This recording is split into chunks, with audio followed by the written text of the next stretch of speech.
Welcome back. Thank you for staying with us. Hot 7 TV spoke to members of the public getting their opinion on the enlisting of over 100 COVID-19 wardens. The wardens are tasked with ensuring that the public remains compliant to health and safety protocols as spelled out in the COVID-19 Bill of 2020. 173 people from across the island have been enlisted as COVID-19 wardens. These wardens officially commenced their duties earlier this week. We took to the streets to find out how the general public feels about the enlisting of COVID-19 wardens. Let's hear what they had to say. I heard about the COVID wardens. When I heard about it, to my understanding, I saw it as a jobs creation for persons throughout the Christmas season. And also maybe an initiative to assist the police along with the fire service with the control of the COVID and the populace and stuff like that. I think it's a very good idea because when you look at it, a lot of us tend to be hard-headed. We tend not to want to flow with what is necessary. We like to have things at our convenience. So to have some people who are actually enforcing the keeping of the protocol, I think it's really something good. I would say it's good. It's very, I would say, like we're moving forward. COVID is not going, so since it's not going, we're doing things about it. And the COVID recruits are very, very, I would say, important. It's good to disperse crowd. Well, it is not effective as far as I can see, because you still do not have the effective people of using a mask. They still cannot enforce social gathering, but at least they are visible, but it will take a little while for them to be really effective. But for now, I am not feeling the effect. I think that is a good idea. I only heard about it this morning on the radio, so I heard they were supposed to start today. I haven't seen them around, but I heard they'd be in uniforms, so I think that's a good idea. But they should just take it cool, because sometimes some people hesitant a little, and it does if they're protesting everything. So just take it easy with them, and let me just keep the peace and keep everything safe for the season. In one way, I could understand they are speaking of precaution. But on the other hand, sometimes people have the mask wearing it, and they cannot breathe properly. They have to bring it a little lower down to breathe properly. So I think they should look into that and reconsider that and get a proper way to do it instead of that way. Well, those are your thoughts on the COVID-19 wardens. Reporting for Hot 7 News, I am Genevieve Gonzague. The president of the National Principals Association is making a call for there to be an education campaign about COVID-19 and what is factual about the virus. She says in this technological era, it is easy to be fed and believe misinformation. St. Lucia has recorded 278 COVID-19 cases and 4 deaths to date. While the Ministry of Health has tried to keep the public updated with accurate information, there are still many who believe COVID is a hoax. The president of the National Principals Association, Valerie St. Helen Henry, says in this age of technology, there needs to be joint efforts by all stakeholders to fend off the wide array of misinformation in the public domain. There's need for that, for the Ministry of Health to go into those smaller communities for the small group education, the use of the long time ago, driving around, making announcements. I think that can work in some of the small communities, that kind of thing. But a lot of the persons like their television, they like their WhatsApp, their Facebook, these things. So that is where we have to try to push some of that education in terms of the safetiness of the wearing of the mask and the social distancing.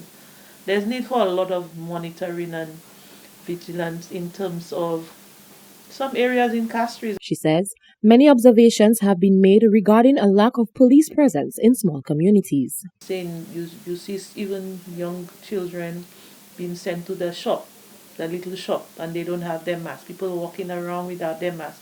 When they come to the city and they have to go to the bank, that's when they make the effort, they wear it because they know that they will be arrested or charged or whatever. But in the smaller communities, a lot of the persons are definitely ignoring some of the guidelines, and there is need for the media, whether it's television, radio, the other social media forms of social media need to be need to join in that vigorous attempt to educate persons. St. Helen Henry says the schools are doing their best to ensure that students are continuously reminded of the protocols. From my standpoint, when the students were here, we continued to encourage them. Even here, some of them saying they cannot keep it for long and so on. There's a certain level of discomfort, but we try to get them to understand that it's better you try to save your life than, But we gave them that opportunity. Yes, you can take it off for a little while, but within a certain distance, that kind of thing. She says it is important that everyone comes together to ensure that the right information makes it into the public domain. Reporting for Hot 7 News, I am Genevieve Gonzalez. St. Lucia's Social Stabilization Program continues to assist those in need, especially during this holiday season, so says Prime Minister Alan Shastney, who spoke outside Parliament on Tuesday. He called on NGOs and the wider business community to show some extra love this Christmas. Our social stabilization program and also income support has been continuing. And as I said, that once we ended the NIC program, was to really now focus on the persons who need the most. So we've put more money into the Ministry of Equity. We've also seen the NGOs and many of the other organizations, the churches, etc., getting additional resources to be able to help those marginalized. But even in a constituency level, we've certainly told the MPs the normal stimulus type program that we would have done, really to use those resources to be able to target additional food and supplies to the persons who really are in need this Christmas. Music Fest St. Lucie is here, replacing the annual Youth Fest, and promises to showcase some of St. Lucia's musical superstars and the annual Youth Star Competition live from the National Cultural Center. If you loved and were looking forward to the annual Youth Fest, then the organizers of the event are promising to bring a bigger and better version of the show to the masses in the form of Music Fest St. Lucie 2020.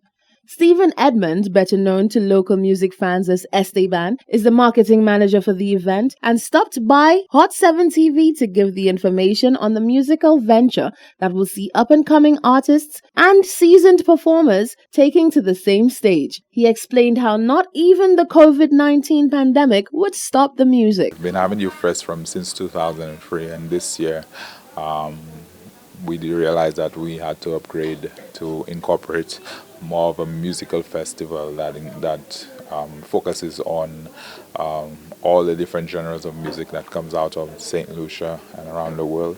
And our aim is to foster the same core values, which is to help bring forth the musical talents of St. Lucia and give the artists the opportunity, both upcoming and established artists, the opportunity to have the platform to showcase to the world the extremely great talent, and also to provide some sort of stimulus to the artists, especially in these times. And I can tell you that the artists already faced really tough times in the past, and you can imagine COVID-19 is no exception, and it definitely compounds that situation. Edmund revealed that the competition aspect of the event is still in effect and that there will be prizes including $5,000 for the first place and $1,000 to their producer, $1,500 for the second place and $750 to their producer, and finally $1,000 for the third place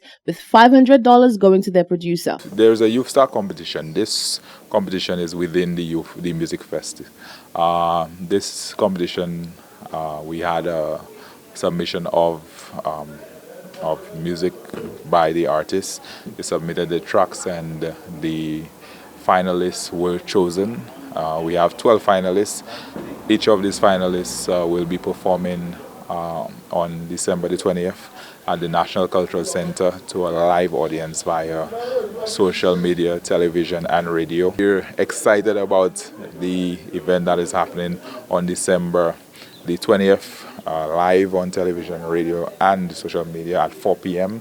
And everybody's excited. We have our superstars which will be coming through in gospel, dancehall, soca, reggae, calypso, folk music, you name it. We have all of these genre segments. Some of the artists include Teddyson John, Shemi J, Michael Robinson, Kuya, Natty, Minel, Ocean, and Papa Vader. Reporting for Hot 7 News, I am Rochelle Gonzalez. This is the Hot 7 TV Nightly News. Stay with us. The latest weather forecast is coming up next.